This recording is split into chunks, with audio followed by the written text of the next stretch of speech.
Let's talk about the best board game ever made. I've never super been into board games. I'll play them. Usually I'd visit friends on the weekends after school when I was little, and they'd pull out the classics like Battleship and Clue and like Mousetrap, Operation Life, those kinds of games. And then they'd always want to pull out Monopoly, and we wouldn't be friends after that.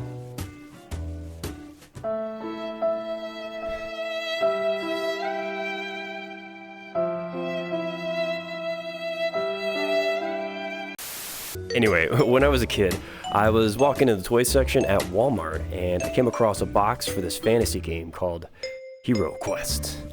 And I love the fantasy genre, so when I saw it, I was immediately intrigued, and I was like, okay, I gotta check this out. I picked it up, flipped it over to the back of the box, and I could not believe what I saw. One of the things I've always hated about board games is the lack of representation of stuff in the game world. Board games usually just have a printed board and maybe some cardboard cutouts, but that's it. Use your imagination for the rest. And I think that's like why I liked Mousetrap maybe a little bit more than the other ones, because it had that zany Rube Goldberg device to look at, and that was cool at least.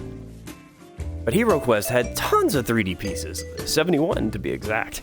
It had monsters, heroes, doorways, furniture, you name it. It really sparked my curiosity, and I had to have it. Opening it up at home was wondrous. I got all the pieces assembled, read through the instruction manual. Awesome. The gameplay is basically like Dungeons and Dragons for kids. Right down to one player being the dungeon master, the DM, and the other players being the heroes. The game has 14 quests, each with a story and a mission for the heroes to accomplish. And the quests are actually related to each other and all form this one cohesive story, sort of like a campaign. And your equipment and your items transfer over between quests, so your characters get stronger as you play. And in fact, between quests you can stop at the armory, which they gave you this awesome little board with all the different like weapons and armor and stuff you could get. You stop there, you get your stuff, and then you move on to the next quest. And not gonna lie, you actually start to get attached to the character that you pick. And there's only 4 to choose from: the elf, barbarian, the wizard, and the dwarf. But they're really balanced, and they play well together, and each of their skills complement each other's. Each quest has a map that only the DM can see that tells them where all the doorways, furniture, and monsters are located. But when you play as the heroes, you can initially only see what's in the room with you. As the heroes venture out, the fog of war reveals objects in their line of sight, and the DM will then place down anything that was hiding in the darkness. And as a player, you never knew what was around the next corner until you turned it, and then bam, pit trap. Or maybe you enter a room and there's a torture rack and a treasure chest guarded by a monster or something. Your curiosity was always driving you to find out what was behind the next door. You don't know what it could be. It was just like so tantalizing. Playing as the DM, it's awesome to know what traps the heroes are about to spring or what monsters are around the corner. And honestly, the hardest part of it is just trying to keep a straight face the whole time and not give it away. Since the DM sort of has an advantage knowing where everything is, the hero has a couple different options to try to figure out where the danger is. Things like searching for traps. And when you do that, if there is a trap, the DM will say like, this tile here, the ceiling looks weak. So then you want to avoid that. And if you are brave enough, you can try to disarm the trap. It could go south and you'll lose health. The heroes can also search for treasure in each room, but even that isn't safe. You could find amazing artifacts of power, or you could find a trap instead, or even a wandering monster. It's a great risk-reward system that keeps you on your toes. You never know what you're gonna get. The combat's fun and pretty quick. Most enemies only have 1 hit point, and you roll the coolest dice in the world to determine who wins. You roll a skull, it's a hit. If the enemy rolls a black shield, they defend the hit. If they're attacking you, you can defend with a white shield. There's only 1 black shield on each of the dice, so the odds are in your favor, but even with that, you'd be surprised how many times you roll all shields when you're attacking. These dice have these rounded corners on them, and they spin wildly. And there have been moments when we're all watching the final die that will determine whether I live or die, spinning dangerously close to landing on a miss right before it topples over to land on a hit. It is exhilarating. The rules weirdly don't cover everything though. I think in a way that can be both aggravating and liberating depending on your playstyle. Like, some people like to house rule games, and some of that gives you flexibility. But if you're a stickler for the rules, it can make it hard to know if you're even doing it right. For instance, one of the biggest problems that we had determining was line of sight for the characters, because they say that you can attack any monster that you can see, and then they kind of give you this little picture here, and they draw lines to say, oh yeah, you can see this guy here, but you can't see this guy because this hero is blocking him. And you can't see this guy because he's just behind the wall there. You can't see him, he's behind a closed door. But you can see him, even though they're both like similar, but like the edge of that doesn't work. So we weren't sure, like, do you go by the squares that you can move? Because you can't move diagonally, but maybe you could see diagonally. Maybe it's something else. And we kind of looked online to see what they say, and a lot of people were saying that it's really meant to be center of the hero's square to the center of the enemy's square. And it doesn't really specify that here anywhere in the text, but that seems like the best option we found. My family moved around a lot growing up, so I didn't often have friends around to play with, and I ended up forcing my little brother to play with me so I could enjoy it, and he begrudgingly obliged. Thanks, bro. Since I was older, I played the DM and he played the heroes, and after we finished the game, I was left wanting more. The manual actually mentioned to keep an eye out for expansion packs, but I never saw any, and I think a lot of that probably was because they were only available in like hobby stores and not Walmart like the core game was. Years went by and the game always held a special place in my heart, and I tried to take really good care of it, but you know, it started to fall apart as time went on.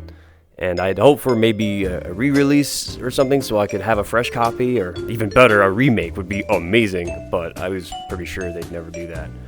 And from time to time, I'd check online here and there through over the years and whatnot, and there was just nothing. Sometimes I'd find a copy on eBay, but it was more banged up than mine, so I kind of just gave up hope. A few years ago, I was able to introduce it to my friends, and they loved it. But this time, one of them played the DM, and I got to play it from the hero's perspective for the first time. And you know what, it had been long enough since I'd last played it that I'd forgotten a lot of it. So I was able to enjoy it again pretty much for the first time. It just reignited that fire again for me. I thought, you know what, nowadays we got 3D printing. I actually have a 3D printer. I wonder if I can find updated models to use. And I did find a couple on Etsy that looked pretty good. It seemed like someone was sort of doing a HeroQuest revival or something, and they had most versions of the models like updated. And I thought, hell yeah, I'm gonna get these printed out and we'll have it all shiny and new. And then I stumbled across it. I wasn't sure what I was looking at. My heart started beating fast.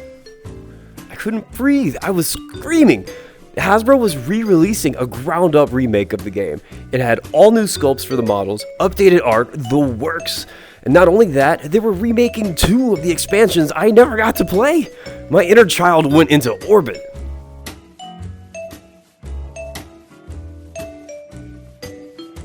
What was weird about it was that it was like a Kickstarter thing, but for Hasbro.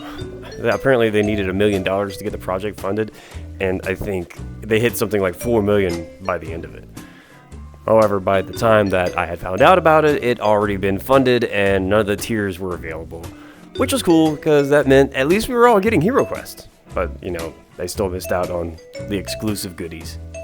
The Mythic tier had some awesome stuff in it, like gender swaps of the 4 main heroes, 3 extra quest books, 2 of which would actually turn out to be brand new expansions that would release later on, with alternate sculpts of some of the enemies, and everyone's favorite, Sir Ragnar. He's a guy that you rescue in the second quest. I hated that I missed out on it, but whatever, HeroQuest was back, baby, and of course, I ended up spending way too much money on eBay to get the Mythic tier because fuck you, I have adult money now, and child me is making up for shit that I missed out on. Not only that, but ever since the release, they've been remaking all of the original expansions too, as well as some new ones. And it's coming out at such an alarming rate. There's just no shortage of content to get into, and I can't even keep up with painting them all. Anyway, if you haven't seen it or heard of it, I implore you to look it up. I put a link in the description for you to check it out. Seriously, can't hype it up enough. Also, if the $150 price tag is a little too steep for you, you can try HeroQuest First Light. It's a more scaled down experience.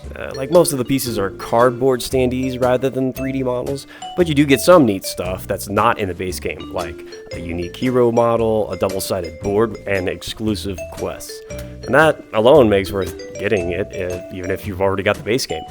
And much like the original release, you'll be able to pick it up at a department store, although this time it's Target instead of Walmart, so hopefully that'll inspire some kids out there and they can have the same fun that I had. Hell yeah. So yeah, go and check it out and let me know what you think of it. I've never seen another game quite like it. I mean, Gloomhaven sort of seemed that way, but nothing quite captured the magic for me that HeroQuest did. What about you? What are some of your favorite board games that you feel are criminally overlooked? Let me know in the comments, and let me know if you ever eventually get to try HeroQuest and what you think of it. Thanks for watching. I will get back to playing this.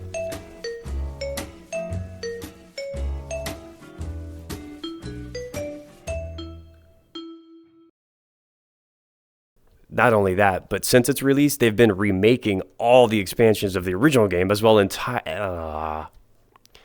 Not only that, but ever since its release,